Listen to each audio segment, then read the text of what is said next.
Hello, bookworms, bibliophiles, and lovers of all things literature. Welcome to the next chapter of the Braless Book Guild podcast, where we discard our bras and root for the underdog to talk about books both published and unpublished. We are your hosts, Jenna. Hello. I'm Marissa, and this is Megan. That's me. Before we get started, as always, let's talk about what we're drinking today. Megan, let's have you start it off. I have to find it. So this is, I have a little bit of story. I am a writer, so I always have stories to tell. I was kind of going through a rough time after moving into my new place. I had no internet for 5 months, and that's rough. It was rough. That's rough, buddy. So that was rough, buddy. As a consolation, my friend sent me a giant box of tea. And it's all different flavors from Tea Forte. Shout out to Hannah. I love you. Thank you so much. We are enjoying it today. I've never met you, but I love you too. You actually have met her. Oh, okay. Remember we went shopping. We went book shopping with her, and we listened to BTS in my car. And you guys were probably sitting in the back. I had to work. You guys went shopping. It was you. Oh, was it me? I have a picture of all four of us together. Okay, well then good. I love you. I have met you. I'm sorry I don't remember you. I will still love you from afar. You made quite an impression. Anyway, so yeah, this is from Tea Forte, and it is the White Ambrosia, which is a vanilla and coconut on white tea leaves. And yeah, it's very refreshing. It is iced. Thank you, Jenna, for making it for me, as always. You're very welcome. All right, Jenna. I am also drinking one of the teas from my best friend Hannah, Tea Forte and her Tea Forte box. I'm drinking the white ginger pear. Wow, white ginger pear. White ginger pear 39. Pear 39. The white ginger pear, and it's a white tea with hints of pear and spicy ginger, and I love it so much that it stopped me in my tracks when I drank it. So I will actually be buying some of this. It is so good. I will also be buying it. I had a sip and it was so good. Yeah, Jenna literally walked up and went, ooh, and stopped. It was funny because Marissa was saying our intro, and I went to take a sip of it, and then I just thought, I will make a happy noise and happy sigh, and I can't do that in the middle of Marissa's intro. And then I just thought about my laughter and my weird trombone thing that we just did. And so then I started laughing, and I was hiding my face, hoping that I wouldn't break Marissa's character. I made it until I got to the introducing the host part, because I looked up and I saw you, and I'm like, don't look up, keep looking down. Yeah, I had a fit of the giggles. Marissa, what are you drinking? I am drinking the decaf cinnamon hazelnut tea that Jenna bought me when we all bought each other teas, because I was not feeling very fruity today. I'm fruity every day, so my tea needs to, equal balance me out. Yeah. So yeah, that is what I went with. But today we are going to be talking about underrated books. So I am probably the worst host for this because I do not follow any book social media at all, or any of the drama of authors or anything like that. But you guys both do. So you'll be able to tell me, oh no, that book is actually really popular, and so it's not underrated. So I kind of made a list of books that I don't think you guys have read anyways. But yeah, we're just going to be talking about books that aren't talked about enough.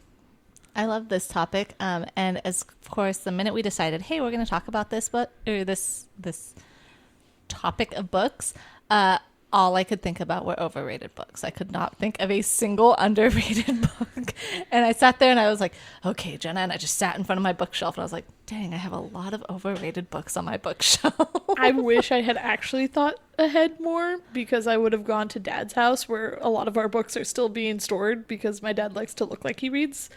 Yeah, and we like to not have to carry boxes and boxes of books with us every time we move. My dad does read. He just also does a million other things and works basically 24/7, so mostly my dad listens to audiobooks. Yeah. He almost always is coming over and telling me about an audiobook I have to read, and it's almost 100% of the time, yes, almost 100%, 98, I'd say, nonfiction, and therefore something that I probably would not put on the top of my TBR.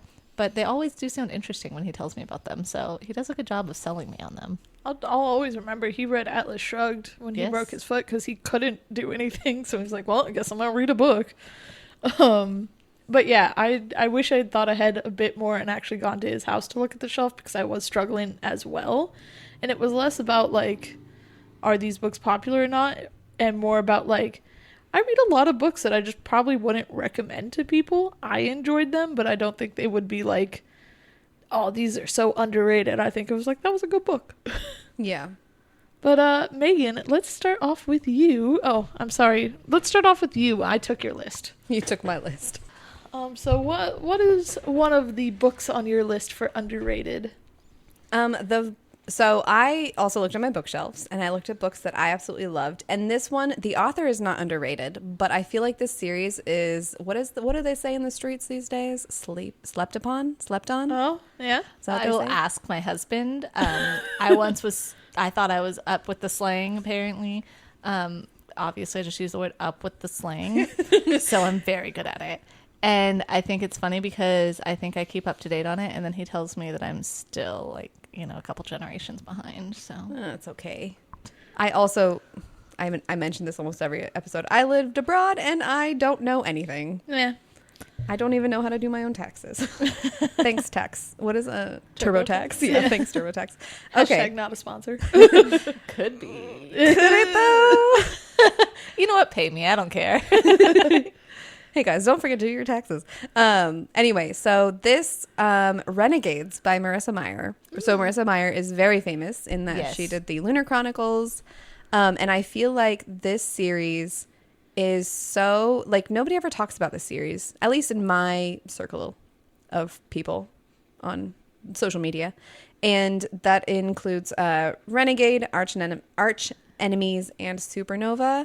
I waited until the entire series is out, so I just binged it all, and I absolutely loved it. It is a superhero book, and it kind of is, again, like this whole ragtag team. The main character is part of like the villain line, and then she teams up with the good guy, and there She's is undercover. with the good romance. guy. She's undercover to like help her surrogate father regenerate or something. I don't quite remember because I binged it all in one go. It was so good. I read it, and I read it and not realizing it was going to be a series, which I should have known better. It's Marissa Meyer, but To be I frank, had to wait. Heartless was a solo book. That's true, but it was an origin story. That's true. It could only have been a solo book. I actually haven't read it, and I remember you getting it, Jenna, Yes. and you recommending it because we read Lunar Chronicles, and I'm all like, oh yeah, I'll definitely like read that at some point then. And once again, just long TBR, so it was Yep. not high on my TBR list, but I might bump that up now.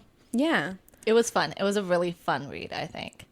And the covers are so gorgeous. So good. They're so beautiful. They're like almost pop art with like a very muted, not muted, but like three colors in the It feels style. like a It's comic book yeah, cover. They did really well. I don't know who the publisher on that book was, but they did their research.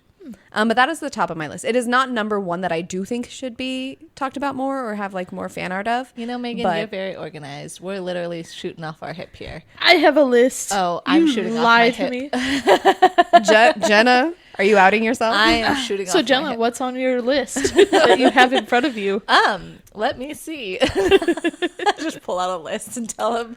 I was trying to blend in with you, Marissa. That's what it was. I was no.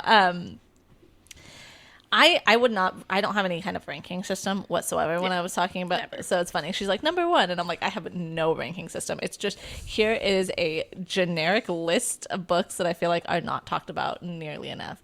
It is not a list. It is the first book that my eyes went to on my bookshelf. So it is not a ranking. Yeah. I love it. I love it. You know, the funny thing is that when we were thinking about doing this, I was thinking about how what made me read The Night Circus was that I found that on one of these type of lists of a completely underrated book that's not talked about and no one was reading it. And then all of a sudden it blew up after we got into it. And now it's talked about everywhere and everyone loves it. But I personally love these type of things. And I feel like the hard part is now that everyone's now doing these. So I end up seeing things that are underrated and then quickly become, oh, they're not overrated, but The rated. The rated. The rated. I'm always thinking of that quote from The Office. I'm a little stitious. Yeah, I'm not superstitious. I'm just a little stitious. That's what the entire time you're like, it's overrated. I'm just like, little stitches. My husband actually has a shirt that says that. I need it. It's the best. But yeah, exactly. So I think that all of the books that I was looking at were once on those lists and have become rated because of that. And for me, a lot of the books that I was starting to talk about, I was like, have I seen this one? Yeah, I have seen that. But the only one that I can think of that I genuinely have not seen anywhere else is the Soulless series. And I feel like taking that is rude because it's totally a Marissa book. Because I didn't put it on my list because I was all like, all I do is talk about Soulless. So other people, please talk about it. I also did not have it on my list, even though I 100% agree that it is a book series that needs to be like adored by everybody. But I was like, we've talked about this. We don't really need to. We've like, Right, we've talked it. We've probably talked this book to death. But if you have not picked it up from us, pick it up because Yes. this book should be on everyone's list. It's got romance. The whole it's series. got supernatural. It's got so many books in it that you could literally live in that world for the next 6 months, Yes. if not a year, depending on how deep you wanted to go into this world and how fast of a reader you are. they're quick and easy though. They're super quick and easy, and you don't have to delve into the world. You could just read a few of them, but depending on what writing style you want to do, if you want to do you want to read some of them because you have a young kid that's 14 and you don't want anything even remotely spicy, go with the the petticoats the and finishing school series. yeah, the finishing school one. So I think that series and Gail Carriger, like, look, if you're this far into our podcast. book podcast telling you what to read and you haven't even considered putting this on your list, you are missing out. That is the most underrated series, I think, in my opinion. I think my big thing with it, obviously one of my favorites, and I will talk it up all day. I think it's just very cleverly written, which is what yeah. I think is the best part about it, is just how cleverly written it is. And it's like, yeah, there's romance in it. I didn't hate the romance, was what it came down to. Was usually the romance is what ruins a book for me, especially because the first book, it's not really queer. Like, No. there's a queer character, I think, but it's not Or like Dama. yeah, it's not like it is a queer book. Yeah. And then you get to the second book and it's all like, here's all the representation that you want. Yes. So I think a lot of people need to make it past the first book. And if you had fun reading the first book of just the writing style, once you delve into the world, that's when it just grips you. I'm gonna Yeah. bring up my friend Hannah again. So Best she's friend Hannah. she's in New Zealand right now. Yeah. Jenna just did a like a A peace symbol. pound Pound it. chest to peace sign. Best friend Hannah. I hope she listens to this podcast. she does. Okay. She always asks me when the next episode is coming out. Yes. Hannah, we love you. Number 2 fan. Yes. Yeah, mom's number one. My mom's number one. But I gave her the first book and she finished it in a day and she was like, more. Or what was the Thor meme? Throw the glass down. Another. Yeah, she loved it. Oh my gosh, it's Him. such a good book. And I have literally never seen anyone post about it. No matter what, I have a Pinterest thing of books. I have Instagram and I follow book talkers. I don't actually do TikTok. I You do just follow have a TikTok, but Just so that you It's- can watch the ones that we send you. yeah, it's The only book talk. because other people send it to me. Oh yeah, our D&D memes. Oh, yeah. Literally, That is the only I don't reason to have ever go TikTok. onto TikTok for any other reason. But yeah, every form of social media, I'm inundated with tons of like recommendations, and people are like, "This book's underrated," blah blah blah. I never see anyone talk about Soulless or Gail Carriger, and I want to be proven wrong. So please let me get on to anything tonight and find someone sending me, please read this book, because I will share the heck out of your post if I see that. Yeah, I follow Gail Carriger on Tumblr, so I see a bit more, but it's not like it's very popular or Right. anything. Does she ever go on tour? Can we I like think take a so. road trip to just hang out with her? I think she has. Please. I know she has at least once because I remember she was somewhere close to us, kind of, but I couldn't get off work. So you will be we're gonna sick. change that. Gail Carriger, please come our way. Yeah, so I will check out whenever she tours next so that I can do it. If she wanted to come on our podcast Oh God, that would be insane. and talk about, hey, I worked with Jay Kristoff and Amy Kaufman. If I can work with them, we can have. We're gonna do the like 7 degrees of separation thing of like finding her. I'm just going to say I would sit here and just be in awe, and Marissa would be like, I have Gail Carriger in my living room. We could would go be to her. awesome. We'll travel. Yeah, We'll travel we'll go to to you. her, or We'll if she travel. just like calls in or something like that. Yes. Even. I don't care. I would host her. I would make you the most wonderful cup of tea, Gail Carriger. You would Oh, be she happy. would love it. I'm sure. Okay, Marissa, what's on your list? So, I'm gonna skip the first one that's on my list, even though I highly recommend it. I'll go back to it. But the second one I put it's called "This Body's Not Big Enough for Both of Us." Ooh, hello. I picked up this book. I think it was at like half price or something like that. So not at like Barnes and Noble or anything like that. Like one smaller bookshop, and I picked it up and I liked the like cover of it and I liked the title for it, and then I read the back to see what it was about, and it is so it's a noir detective novel type thing with a twist where the detective is two twins in one body, and it's a boy and a girl twin that share one body, so they're basically gender neutral or Oh, very cool. gender fluid, I think would be Gender a balanced. yeah. And they go by AZ, or like AZ Zimmerman or something like that. I'd have to look up the book again to remember the actual name. But it's because, like, it said something like, if you walk up to the office of this detective agency, you'll see two names on the door, but only one desk. And it's just really fun and funny. And it's really short and a quick read. So I highly recommend it. Does their body change when one, like, sorry, I just watched Split, so they take the light. So they're androgynous. Oh, okay, very cool. So it's one body, it doesn't change, but it's very like an androgynous body of like they wear a bit more masculine clothing but have some feminine features, and so it's never like this is a male body and a male's talking, or this is a female body and a female's talking. But it's great because they are the two characters like juxtapose a lot, so it's like, and it's like the guy is the very like pragmatic kind of thoughtful one that's like thinking things through, and the girl is a bit more like chaotic and crazy. Reckless. Yeah. Ooh, that does sound fun. But that's called This Body's Not Big Enough for Both of Us by Edgar Cantero. So I recommend that one. Yeah, I've never heard of it, so definitely underrated. Yeah. You're 1 for 1. 1 for 1. All right. Like it. So check that one. Good. What's next on your list, Megan? The next one, which is one of my all-time favorite series, and I feel like I have never seen anyone else ever talk about it, is the Firebird series by Claudia Gray. I adore Claudia Gray, and she does a lot of like Star Wars books, which I would never read because I don't do franchise books. No, I have read a ton of her books, and I love all of her Star Wars books. And that is 1,000 Pieces of You, 10,000 Skies Above You, and A Million Worlds with You.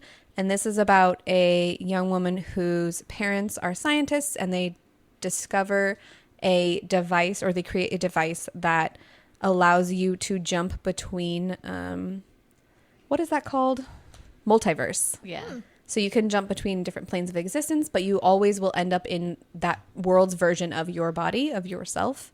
So in one of them, she like lands in Russia as though the Russian Revolution never happened with Tsar Nicholas something, and she's like a descendant of him, so she's actually the Tsarina. And that one, like that whole series, was really good. Her parents go missing, so she has to like jump through these different worlds to find them. There's one world where they're oceanographers, and the world is covered in an ocean, a la Waterworld. And then there's a bit of a love triangle in it, but I think by the end of the first book, it is like gone. And then you're basically with the one love interest for the rest of the series. And that one is another one that when I was in Korea, I went to the local English bookshop, found all 3 of them there. So they were already out. So I immediately bought them, and they're rainbow on the covers, and I love rainbows. So I immediately bought them just because of the covers. And I recognized Claudia Gray because I had known that she did some Star Wars books. But I feel like this series, nobody has ever talked about. I know Jenna said she read them. Yes. But I feel like, where are all the fans? She deserves so much love and so much, like... This was a fun series because it is that, like, you jump from universe to universe. And, like, if I remember correctly, it's been years. I think I read them 2018, 2019. And it was... She doesn't know what's going to happen when she goes into the next world. So it's like you're waking up and you have no idea, like, and you're finding out the world with her that she's jumped into and what the whole dynamic is. And it's pretty cool. It was fun. It was sci-fi and fantasy-esque. Yeah. What's the driving plot of it? Like, so her parents are missing and she has to find them. Okay. And I don't think, but like each world that she goes in, so she goes to like the Russian world, her dad's still alive. Actually, I don't remember if her dad was alive. Her mother's not around, but her dad's like, but it's not her dad. Yeah, so then she has to jump through to find out where, because I think they were basically kidnapped. Does that sound familiar? Yeah, I think it has been a hot about minute. like, it's been a while since I've read it, but I think that someone kidnapped them and something happened and she ends up having to go back into these other worlds. Yeah. And like, yeah. And then she like brought back the wrong person. Yeah. Yeah. So there's like this. It's crazy. I just remember it was a really good, really well written, and I was really invested in all of the stuff that was going on. And the romance wasn't annoying. Yeah. Which generally, that's usually what makes me stop, is if the romance is annoying. But as she's in like each of these worlds, she has to like live as that version of her. So like she has, and like not get suspected, because she doesn't know if the other people who have kidnapped her family are on that world with her. So if they realize that she's also here and she's from original Earth or whatever. So there's some like mystery aspect. Huh? I'm sorry. It's just Earth 42. Or Earth 42, yes. yeah. There's some mystery aspect. There's some like thriller almost to it. And then there is a lot of romance. But yeah. Oh, that's what it is. Her father was murdered, and the killer escaped into another dimension before the law can touch him. So she was going after his killer. Okay, so more of a revenge and less of a... Right. So she's not trying to find her father, but like he's dead in her life. So she still has, when she goes and her father's alive, she has those moments of like... That's right. Okay. That's still, rough. yeah. Good. I should have researched more into these. It's okay. That's what I'm here for, because I don't come prepared with a list, so I do the research. Jenna's like, I don't know, so I'm going to look up the books as you guys talk about them so we can... I remember reading these, and I remember loving them and being really into them, but I could not remember the plot. I just remember liking that, like, it was fun. It was she'd go into this next world, and you'd be like, what happened in this world? What's it going to be like in this world? And like, you know, sometimes it would be very modern, sometimes it would be very futuristic, sometimes it would be very like medieval, and she'd be in these different universes with different dynamics, and it was cool. Yeah, it had very cool stuff to it.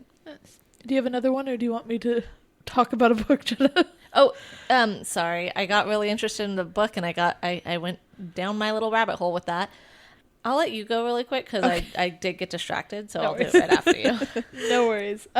So once again, this isn't in any particular order, but the weird thing about this one is that the reason why I picked it up is I did see a post about it somewhere. Oh. So, but someone likes it I out only there. saw that one post, and then I read it, and I was like, this is crazy. Why didn't I see more about this? And it's called If You Could Be Mine by Sarah Farazan. I want to say is how you say her name. She's an Iranian American, I guess. And she's queer, and she wrote a book about a queer woman in Iran. And the thing that the post drew me into it was that it talked about how, so over there it is illegal for same-sex couples, but you can change your sex. Transgender is a thing. Oh, interesting. Um, Wait, is this like real life or in this this is book? real life. Oh, I didn't know that. So the way that the person, I don't know politics over there that well, but the way that it is rationalized is that being transgender is a disease, and that the operation of changing is correcting that disease. Oh, so it's not that you need to stay in what you were. It's you need to fix your mind. Okay. So And then the operate. Oh, that's so weird. That's Interesting. intriguing. Yeah. Right? So that's what I read, and I'm like, that sounds super interesting. And the reason they talked about that was because this book is about a woman who's in love with her best friend, who's also a woman, and they can't be together because they're both women. So she goes through the idea, she plays with the idea of transitioning to a man so that she can marry her best friend. And it's very interesting the way that they do that. Because, I mean, it is a romance book. It's obviously focused on the romance of her and her friend, but it's more focused on trying to find your own identity in it, and trying to find your identity in a hostile place like that where it's not really accepted at all. Right.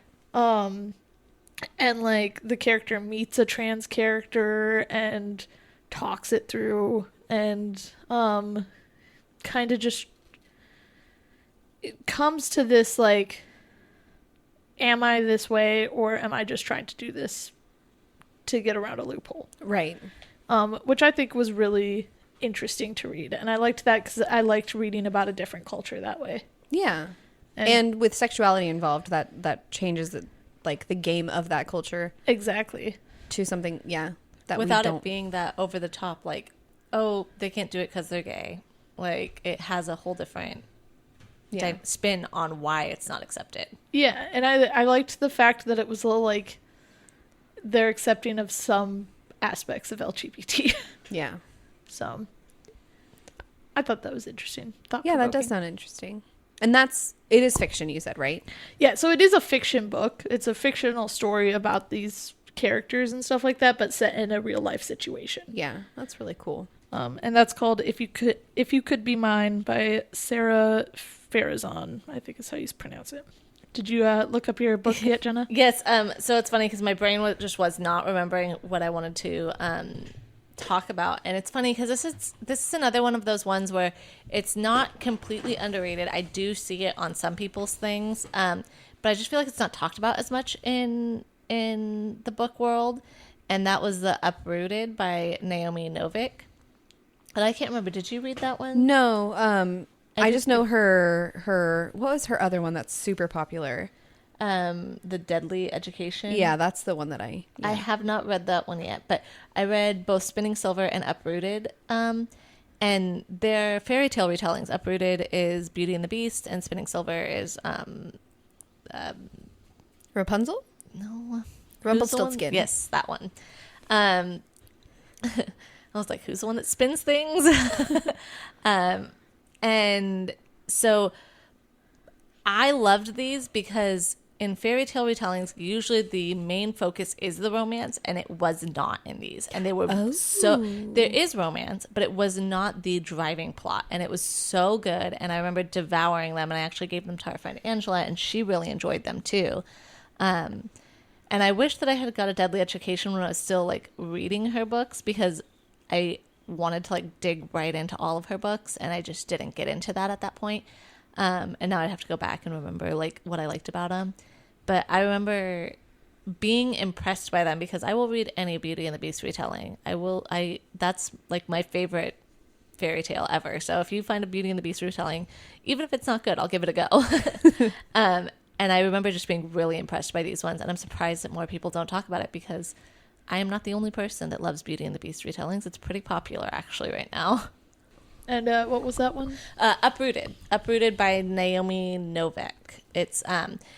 It's interesting because it's not necessarily, the beast isn't necessarily like an actual beast, if I remember correctly. So it was the first thing that was the beginning of it that made me get pay attention was it said, "Our dragon doesn't eat the girls he takes, no matter what the stories tell us outside our valley. We hear them sometimes, from travelers passing through.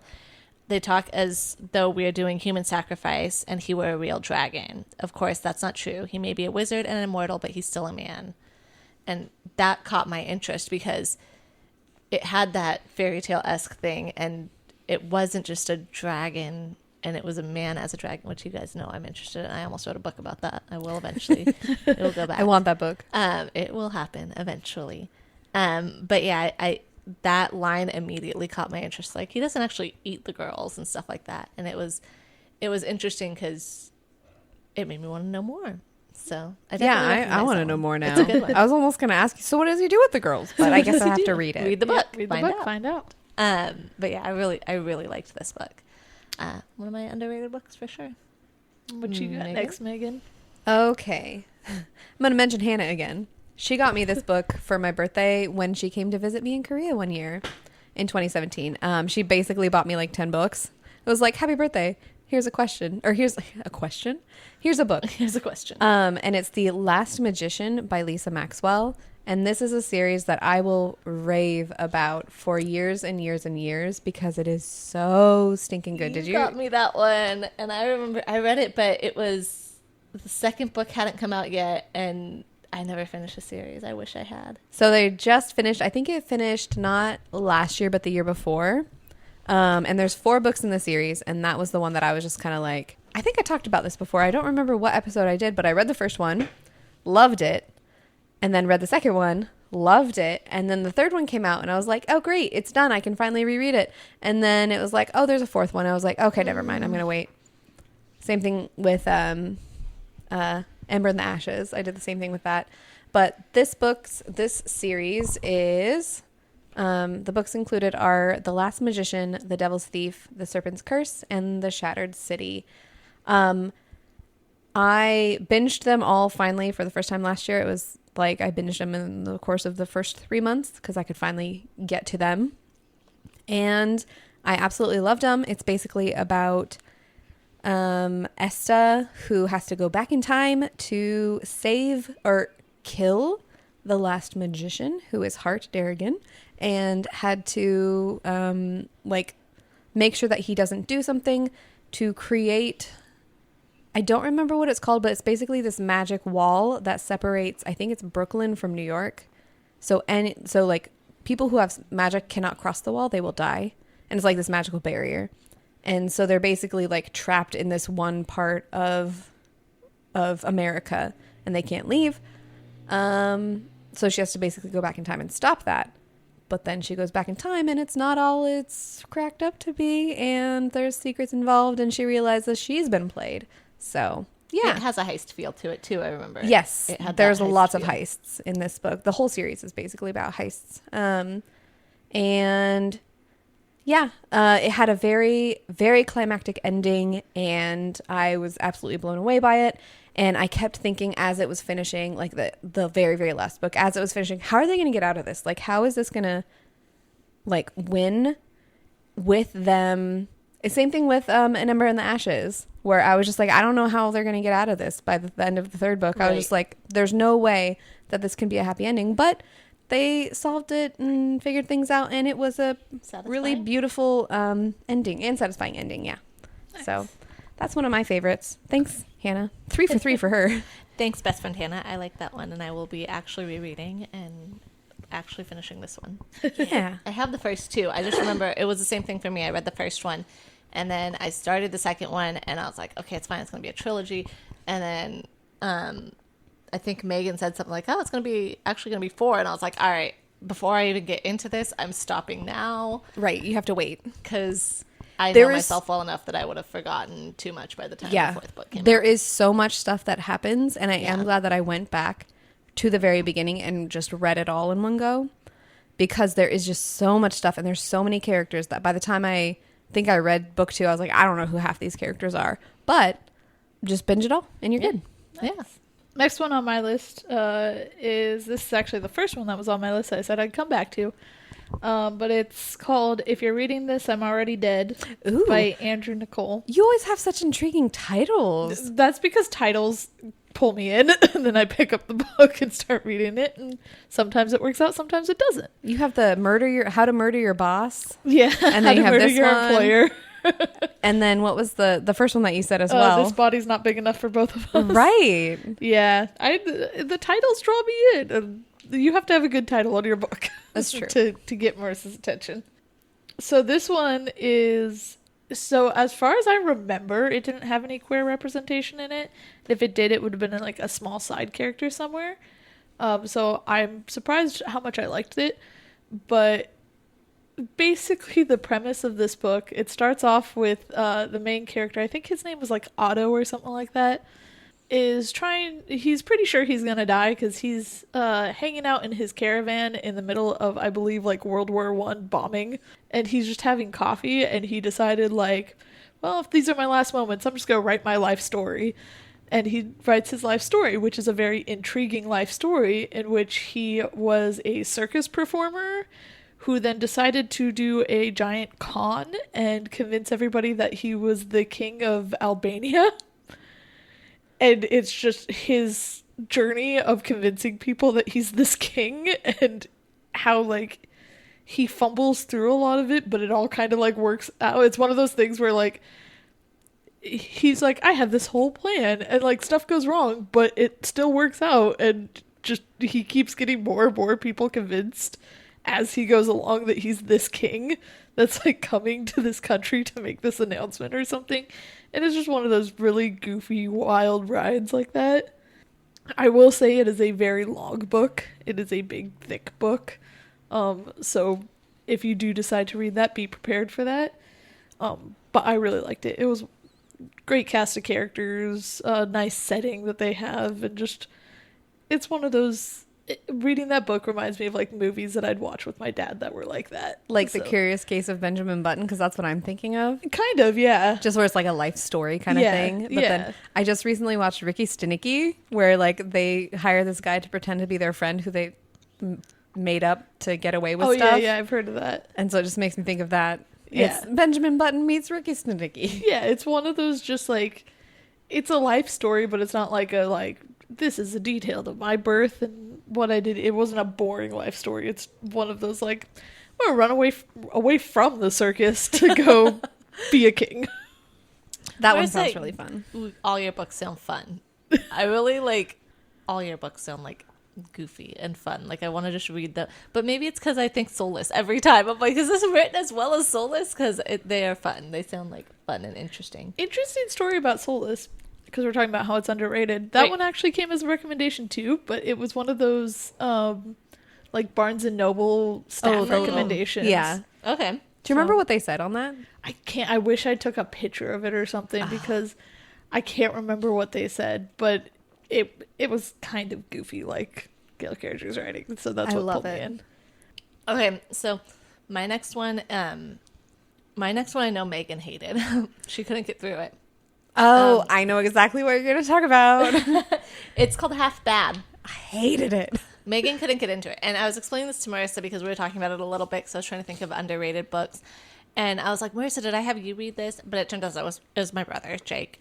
We had our brother read it. I had my brother read it. And you have to go into the first book knowing that it's going to be written very simplistic. It's not pretty, it's not flowery, it's none of that, because the main character is kept in a cage.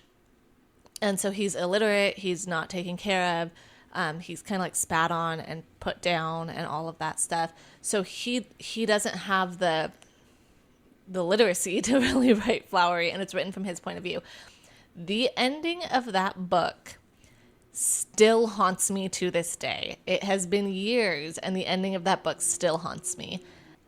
That book, I felt like it's really underrated. It's really wonderfully written. It really pulled me in. It was one of those ones that I pulled off of a random book out of Half Price Bookstore, which will lead into my next one that I want to talk about later. But yeah, I highly recommend it. It has representation, and it's something that you can grow with, and I'm pretty sure it's something, if I remember correctly, that's appropriate for not all ages, but teenagers too.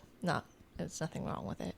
I I would probably have trouble with that because I will always remember my least favorite book that I did not read in high school Book that I did not read. was The Sound and the Fury. And that's because it starts from the perspective of somebody who is illiterate and has some sort of like mental blockage Yeah. that it was so hard to read that first part Yeah. that I think I read the first like 3 pages maybe, stopped reading it. Humble brag here, I might have already talked about this on the podcast, but we had to write an in-class essay on that book. I got 100% on it. You read 3 pages and you're like, I know exactly what this book is. I know everything about it. 100%. And then my teacher used it as a example for how to write an in-class essay. And your friend hated you. And my friend hated me. That's right. All right, Megan, what about you? Next one. I have 2 left. I don't know how many you let's guys do have 2. left. The last Yeah, two we'll do together. last 2. Okay. This is one that we have talked about in our Owl Crate episode. It is the New World series by Jennifer Wilson, and that is New World Rising, New World Ashes, and New World Inferno. I think we gushed about this book on that So specific good. episode. It is so good. It is a dystopian. I think her name was Phoenix. I think so. I did not read it. That is one that we got in our Owl Crate box, and by the time I read it, the rest were out. So I immediately bought them, and again, binge read it. Notice how all of these I have binge read. Because I bought the entire trilogy, or had the entire trilogy by the time that they came out. And it was so good. It subverted so many tropes, and I loved all the characters. I was so suspicious of one specific character the entire series, and they ended up being just such a loving, like, great character the whole series, and I was just like, I take back everything I thought about you. It was wonderful, and I highly recommend it. They're such a quick, easy read. They're not this one specific girl has to save the world kind of dystopian. It was just we're all just trying to survive out here. Yeah. And again, it subverted all the tropes that I expected of it. So definitely give those a read, and that is the New World series by Jennifer Wilson. I did a fan art for Jennifer Wilson of the main character, and she's like still goes on and on about it on her Instagram, and so she's That's just a genuinely amazing. nice person. So I love support that. her. I also every now and then look to see if she has any new books out that I want to. Again, I just want to always support her because she's great, and she's definitely an indie author. All right. So, one of my last ones. This is one of the things where I told you guys, like, I read it. I don't see anybody else talk about it. It was a good book. I don't know if I would gush about it. I think some people will really like it, and some people will be like, nah, wasn't great. But the next one I want to talk about is called The Abyss Surrounds Us by Emily Strutsky. I think I talked about it a little bit in a previous episode. It's set like, I want to say like a near future, not like super future, but near future, on where there's a lot of like flotillas, like cities on the sea and stuff. And basically the main character who, I gotta look up her name. Last name's Leung, so I remember she was, I think, Chinese American or something. But anyway, the main character is training to be a trainer of these genetically engineered beasts that protect ships that go through pirate-infested waters. And it's one of those things where it's like, these are very like specific and rare beasts that are engineered for like military and like commercial purposes, and so not a lot of people have them. And the main character gets kidnapped by pirates who have also stolen egg of one of the beasts, and are basically forcing the main character to train this beast for their ship to fight back. And so it's kind of one of those, she's kidnapped by pirates, so she's reluctant to help them, but also is kind of forced to because she's a prisoner. And because of that, she's got this like animosity towards this beast that she's supposed to be training and building this relationship with. And it's one of those like reluctant buddies that she becomes with this beast of like, I don't actually like you. I don't want you because I'm training you for bad things, and I don't love want those. to become attached to you, but she kind of does. It is queer. She has a female romantic interest in it. Ooh. It's pirates. I was gonna say with pirate, or I guess we'll have to Maybe read it to find out. Read it to find out. There are 2 books of it. It's a duology. I think so. It's The Abyss Surrounds Us is the first one, and The Edge of the Abyss is the second one. Ooh. They're both pretty short reads, and pretty, I would say, like easy reads. Not super like flowery writing, but not like straight to the point. It's a nice in between type thing. I don't remember kind of what age group it is, but honestly, there's not a lot of like mature stuff in it. So I think it would be fine to read younger. But yeah, I highly recommend that one to specific people that would like that. I don't think it would be one of those like everybody should be reading this book, but I think if that any of that sounded interesting to you, pick it up and give it a try. That all does sound interesting to me. All right. Well, I got them, so if you ever want to borrow them. All right. As I was saying, my last one that, well, not my last one that I talked about that brought me into this one is another book that I just picked up at Half Price Bookstore because the title was I Hunt Killers. And I was like, well, what is happening here? And I'm pretty sure I've talked about this book before on my podcast, or on this podcast. Your podcast. My podcast. Not on ours. my podcast, guys. Welcome Jenna to has my a podcast. personal podcast that she does actually. Go check it out. On our podcast, because this book is like the foundation for mine and my husband's relationship. He started reading it, and we both just love it. And I think Megan needs to read it because she'd really enjoy a lot of it too. But the whole idea, the premise of it is that the main character is the son of the most prolific serial killer, and his dad was caught and is in prison, and his dad had been training him to essentially be a better serial killer. Like he wanted him dang. to be a serial killer. He wanted him to carry on the legacy. Dexter vibes. But And- I was gonna reversed. say, Dexter, but for evil reasons. Yes. But he is constantly trying to prove that he is not bad despite his upbringing. So he listens in on like police radio and like helps them solve crimes, and like essentially uses all of what his dad taught him to catch other killers. And then someone uses his dad's MO. And so then it becomes this whole thing of like, oh my God, is it my dad?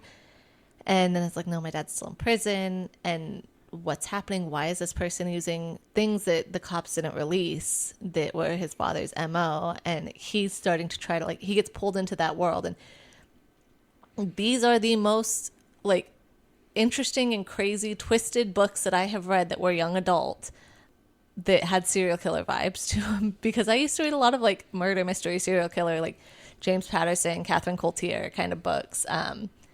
And so this was like, oh, it kind of had a young adult feel. But he has a girlfriend, and I'll always remember his girlfriend's black in it.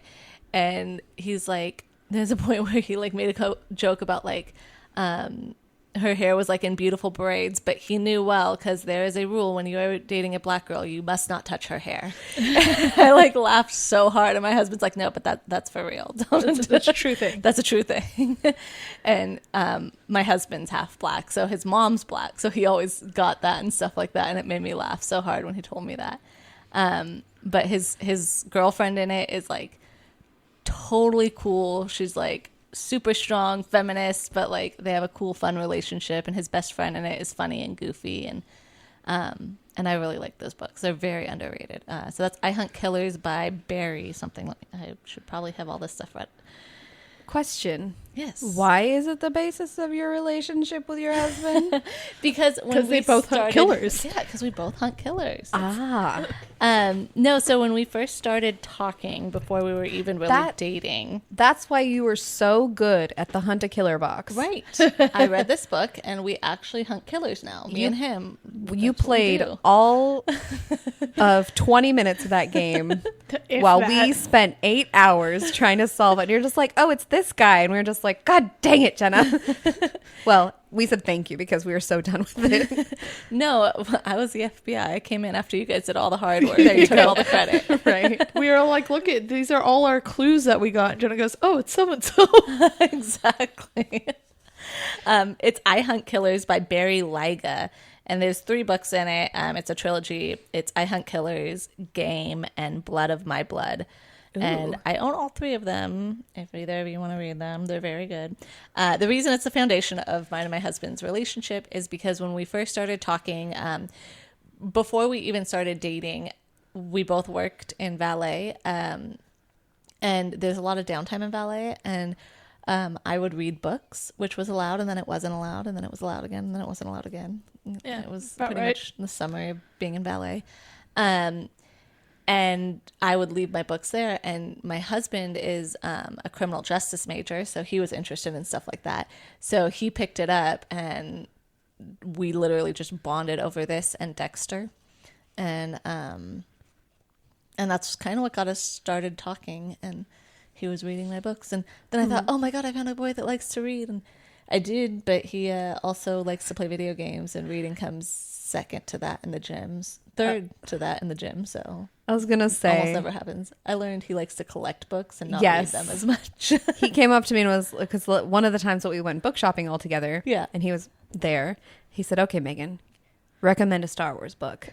And I was so excited thinking, oh my gosh, I finally have someone to like read the Star Wars still book on with our me. And that was like right after I moved home, so almost 2 years ago. Right. My Hey. son has picked it up more than my husband. Hey, Mr. Jenna, Mr. Jenna. Please. please. All right, Megan. Last book. Okay, my last one, which is one that I'm pretty sure nobody has ever heard of. I might have mentioned this on the podcast, I'm not sure. But it is the Wind on Fire trilogy by William Nicholson, and that includes Windsinger, Slaves of the Mastery, and Fire Song. And fun fact, William Nicholson is a screenwriter, and he wrote for Gladiator and a couple others.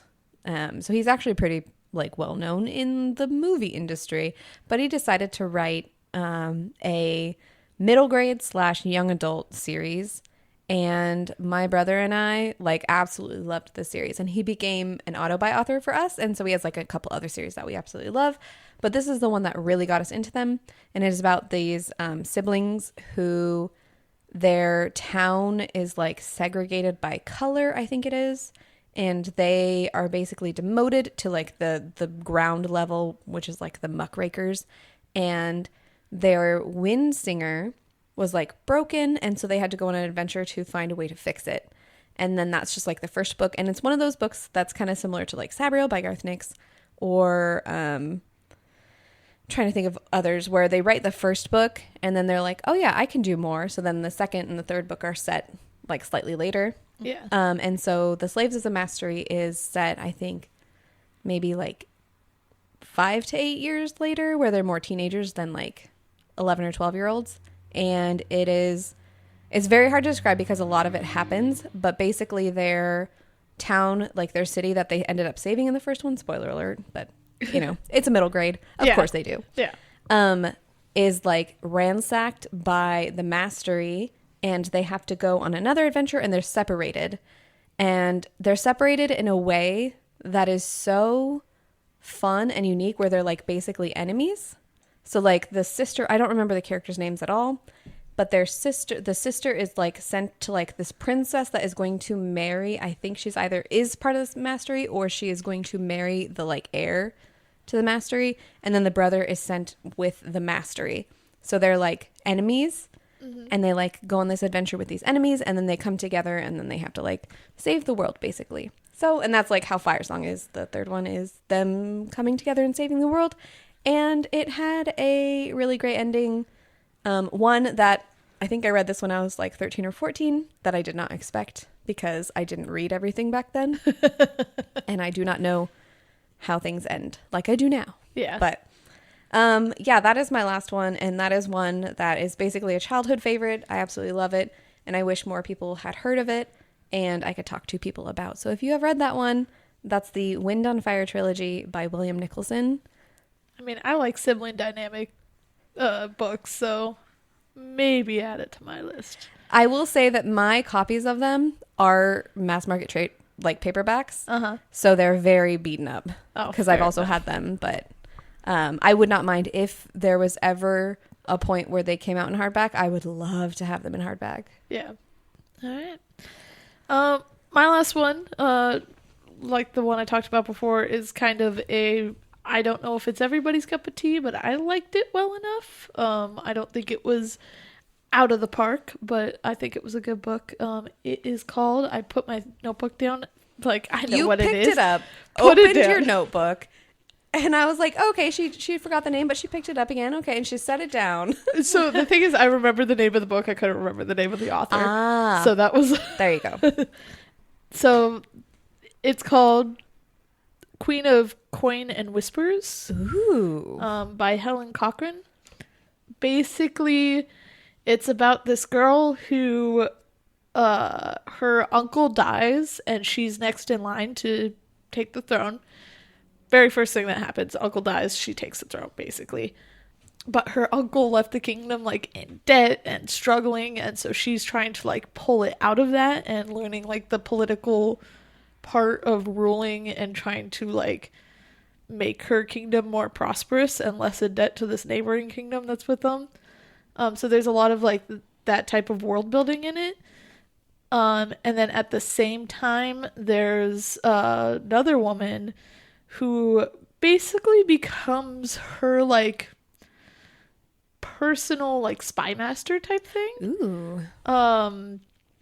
But she is like lower born and ends up doing this through stuff that happens that I won't get into too much, but ends up becoming the spy master, but really she's using it as a way to figure out her own personal mystery that she's trying to solve. And so it's a lot of like political intrigue, spy, like discovering and mystery going on. And then of course it's queer, and so they start falling for each other and trying to figure out how that's going to work with everything that they're trying to do. Because obviously there's a queen of a kingdom. She's going to have to try to marry somebody else to do all that. But yeah, so that I recommend that one to somebody who's looking for something that they haven't read that's queer and fantasy and likes political stuff. I will say there is a sequel book that I did not read. I found out there was a sequel way after I had read this one. Oh, yeah. And I was like, I don't know if I liked the book enough to go back and reread it so I could read the sequel. Yeah. So, but yeah. I like intrigue. Yeah, it's not super complex, I don't think, but it does have that like little bit in it. I'd probably give this one like a 4-star. Yeah. 4 out of 5 star. But yeah, so that was Queen of Coin and Whispers by Helen Cochran. Do you got a last one, Jenna? You know, I think that the funny thing is that I don't really have like a last one necessarily that I want to leave off on. I did want to kind of talk about like, I feel like what's unfortunate is that certain books like really stand the test of time and they're talked about forever and ever and ever and ever. Like I feel like Court of Thorn and Roses has been talked about like forever and to the death of it. And Throne of Glass too. But one of the books that I'm surprised doesn't get talked about as much that I think is just my mind was blown with this book. And I recommend it to so many people. And Megan sent it to me. It was The Illuminae Files by Jay Kristoff and Amy Kaufman, because it was just mind-blowingly good and such an interesting and unique format for a book that I like. Remember when she told me about it, I was like, I don't know how this is going to be a book, but okay.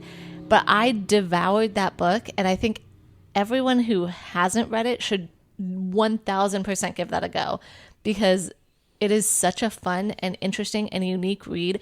And it's not that it's never talked about, it's that I don't see it out there anymore. And I don't know if it's just that people read it early on and it's just not recommended as much anymore, but I can never stop recommending that book. I think because they had other series that come out. Yeah. The Aurora Rising series that came out. And so that kind of not overshadowed it, but then took the place of it. Right. And then I will say like Amy Kaufman's books, I think, are not like As they talked should about. be talked about more because they are fantastic. but the Nevernight Chronicles by Jay Kristoff is like the end all be all for And people. the Empire of the Damned right now. And, Oh, yeah. yeah. So that one, Jay Kristoff is very well known, and he's definitely talked about a lot.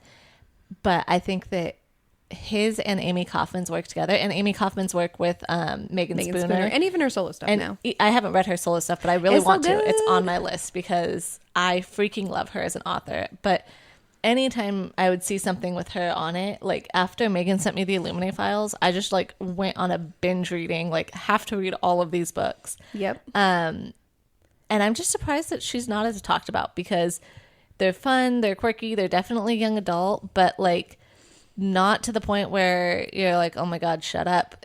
They're so unique. They're unique. There's- they're In my experience, there has not been, up until that point, or even after that point, such a book that is so similar to that. I did a whole course in university of like metafiction, and there has been like one that really stands out to me was where you get like it's a box and inside is like 10 pages worth that are all stapled together, and the whole point is that you're supposed to shuffle them, and that's the story. So it's like metafiction. So the Illuminae Files is very much metafiction, Right. and in young adult I have not seen anything similar to that before or since, and I think that that's like what really makes them so unique. Yeah. They're so good. So if you haven't read the Illuminae Files or you haven't heard of them, it is a book and it reads like a book. It reads like a book despite this, but it is a compilation of files that is being presented as like a case for something. So when you open it up, it's you see like it looks like a printout of a screen of like text back and forth from like IMing people, and then like it A has transcription of CCTV things, which is really funny because it's like a transcription, and it's like someone's watching it and putting their own little spin on it. Yeah. So you're like laughing at but it's all these reports and files, and it's compiled into a book. And I remember when Megan told me that, I was like, oh, okay, this doesn't sound like it's going to be interesting. But it works. But it works And it's so addictive. well, and it's addicting. And I remember once I finished that book, I was like, when is the next one out? And she's like, the next one's out, but it's a while till the third one. And I was Yeah. like, oh my gosh. And I just devoured those books, and I have told so many people to read them. And no one has been disappointed once they've read them. But a lot of times I'll give them to people and they'll be like, yeah, I'll totally read it. And they won't read it. And I'm like, just give it a go. If once you get into it, you'll understand. I'm guilty as being one of those people, but Yes. I did end up reading the first one. Yeah. But it was one of those things where Jenna just kept like, read it, and I'm all like, yeah, I'll read it. I'll read it at some point, but Yeah. never like it didn't really pull me in. I didn't think like I didn't know what to expect going Right. into it was the problem, and so I didn't.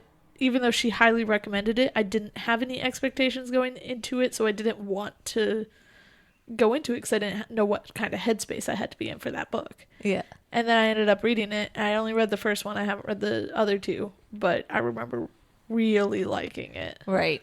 And that's what's hard with the Space second one. zombies. The second one is like it goes into two other people's perspectives. So I remember Marissa was like, I don't want to go into like I only care about this thing. I going felt on the right same now. way. But then you get into it and it's like, oh, I care about this one too. And then the third one kind of merges them, which is Yeah. great. What I loved about the second one for the case file aspect of it was that they had like the bad guys that were like overrunning the Right. spaceship. They had their faces, and every time one of them died, the page would show up again, but there'd be an X over their face. Yes. And then a couple pages later, another one would die, and then it showed again with more X's on it. Yeah. It was really cool.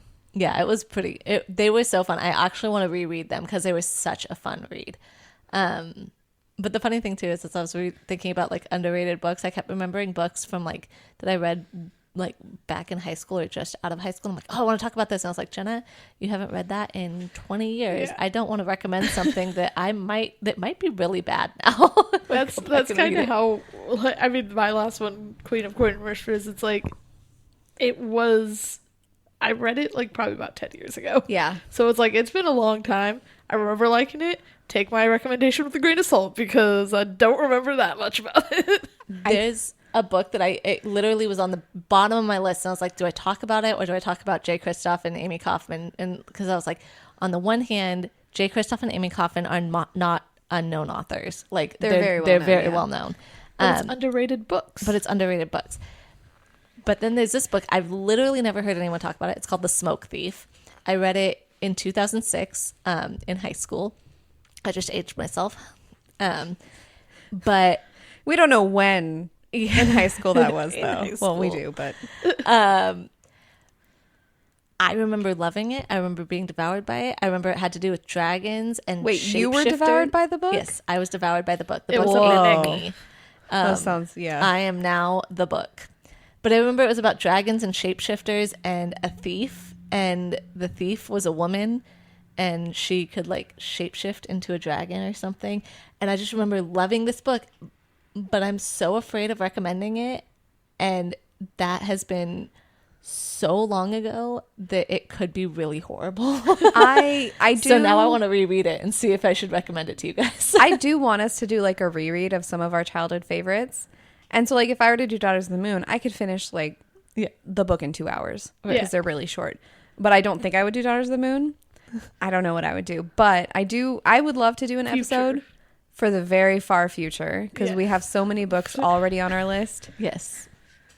Not and- just our list, but all of our listeners. All our lists homework that we've given people. that, But mom hates.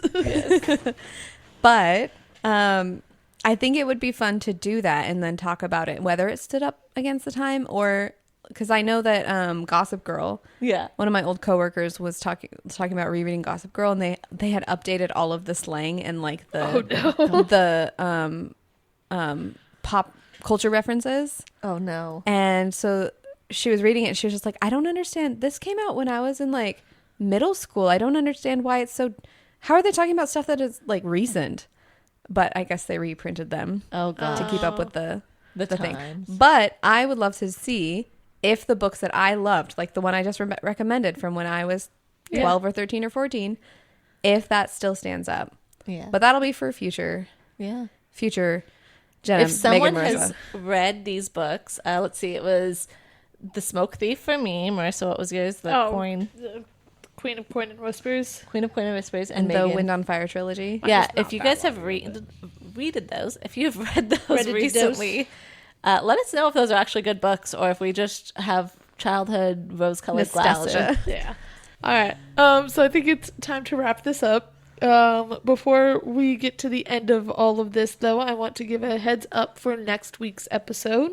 We will all be talking about A Tempest of Tea by Hafsa Faisal, and that is the book that Jenna has picked out for us. So, We've come full circle. yeah, full circle.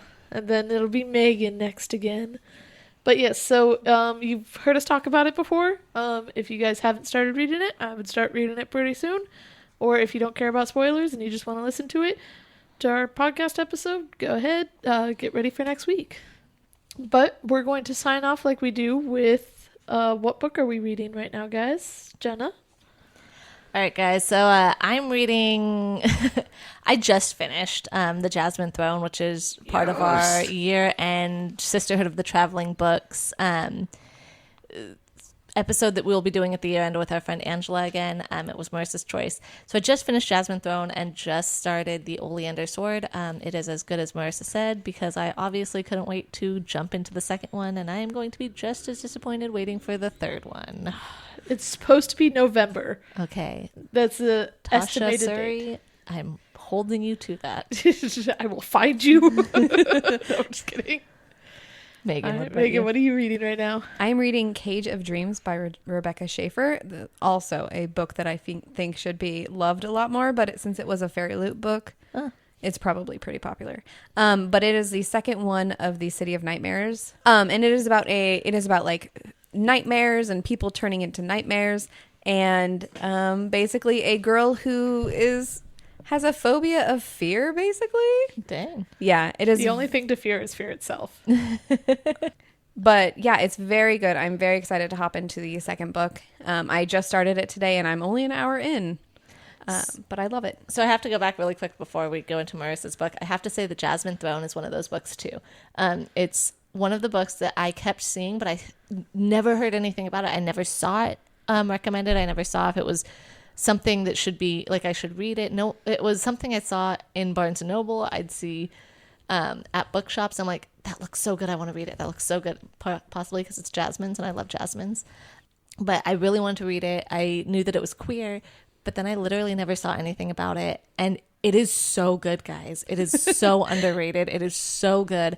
I want to just, if I was better at drawing, I would just put fan art all day about it because it's beautiful. I should have done that for our podcast book because I didn't realize how much I'd want to talk about it. And it was between Jasmine Throne and Under the Whispering Door. And I went with Under the Whispering Door. And I'm happy with what I went with, but also now I want Megan to read Jasmine Throne before. Also, we could literally talk about it for an entire episode, and we're gonna have to share that with 3 other books. Yeah. I have a lot to say about The Adventures of Amina Al-Sarafi. It's gonna be a 3-part, 4-part. Yeah. We mentioned this off mic, Yeah. but I do think that this year is going to be a great year since we were actually able to choose all of our books. Yeah. And we had like our own input with each other's books about like, hey, I'm interested in this as well. Yeah. So I'm really happy that this is going to be a great episode because Angela's very excited for her book. Mm-hmm. I loved my book. You enjoyed your book? Yes. And then- Mine was good. I don't think it was as high level as your Rave-worthy. guys's. Yeah. But it was pretty good. Yeah. So yeah, I'm very excited to see how it all progresses at the end of the year. It can't come fast enough, but here Yes. we are almost 5 months into the year. All right.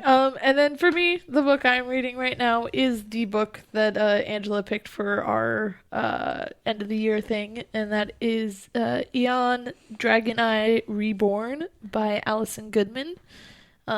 Literally read the prologue part of it so far, so I'm not deep into it yet, but we will Yeah. see how it goes. I do like it does have, I think, a map at the beginning and like a reference list, which is always a plus. I love maps. I don't think it's a map, but it's more of a reference list, but still, it's a huge plus. Oh, it does have a map. So did Jasmine Throne. Yeah, just So did Amina Al-Sarafi. that was one of my first comments in Jasmine Throne is yes, a map. A map. Me too. On mine, I said I always love a book with a map. Oh gosh, mine did not have a map. I'm not keeping with this. Jenna's is gonna be the lowest rated book. It probably is. Sorry guys, but it's good, just not amazing. Well, we always got next year. Yeah. All right. So we're gonna end this off with a quote, and we thought the best way to end this underrated episode was with a quote that nobody from an author nobody has ever heard of Ever. in the history of the Most internet. underrated author. Sarah J. Maas. Who? Yeah. Who is she? The irony is that I actually haven't read any of her books, so really an underrated author for me because I don't know who she is. But the quote is, "I can survive well enough on my own if given the proper reading material." And we all can. Yes. There was my parents, a little thing off those, but then we can say Yeah. goodbye. But my parents are reading this one, I think it's called Alone or something, where these people who are survivalists go into like the Alaskan or the Colorado wilderness and have to survive a certain amount of time. And if you give up, and you're only allowed to bring 10 items. And so I had joked that I'll just bring 10 books. Yeah. And then once I finish those books, I'll say, I'm done. I won't do the survival part. I'll just read and then leave. I'll survive long enough to finish those 10 books. Yeah. Give me a couple days. Yeah. I have another really good book that is underrated, and it's nonfiction, but it's called The Sex Lives of Cannibals. Oh my god. Didn't we talk about this? I don't know, but once again, a book I picked up because the title caught me. Anyways, that'd be for next time. We'll leave off on that. Something to look forward to. Anyways, everybody, thank you for listening. Please give us your underrated books so we can add more books to our TBR, or we can talk about ones that we have heard and we thought nobody else read. Hey, So- and since I'm going to be shameless here. Also, if you guys want to rate our podcast, maybe we could be rated and not underrated. Hey. Yeah, so if you guys, we are still a growing podcast, so any type of bumping us up would be awesome. Interaction, baby. Yeah. Oh, yeah. What's that YouTube saying? Comment, like, and subscribe. Yeah. Hit that bell button. Yeah. Notification bell. All right. Have a good one, guys. Bye. Bye.